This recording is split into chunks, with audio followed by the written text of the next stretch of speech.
My spoiled sister took over my house while I was on vacation, and now she thinks she owns it. My sister was always the golden child growing up because she had health issues as a baby. She recovered completely, but my parents never stopped treating her special. She constantly took my things, and I had to accept it.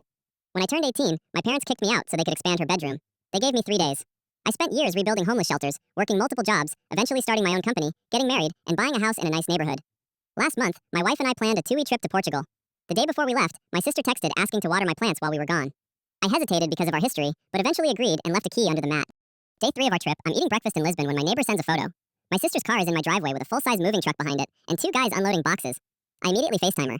She answers casually from my living room, explaining her apartment lease ended last week, and she decided to move in temporarily. She'd be gone before I returned, so what's the problem? I told her to pack everything and leave immediately. She actually laughed at me, said I was being way too dramatic, and hung up. She ignored my next 5 calls. Next morning, my neighbor sent a full video walkthrough. She'd completely rearranged all my furniture, hung her own artwork on the walls, moved my wife's decorative items to the garage, and replaced our family photos with hers. But the worst part was her Instagram. She was posting multiple stories showing off her new place, giving full house tours to her friends.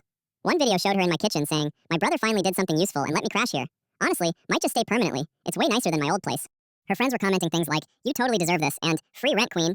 My wife was absolutely furious. I immediately called a locksmith company that does remote services. For $400, they sent someone that afternoon to change every lock: front door, back door, garage, side gate. New keys went to my trusted neighbor. Then I called police non-emergency and explained someone was illegally occupying my home while I was out of the country. They sent an officer within the hour.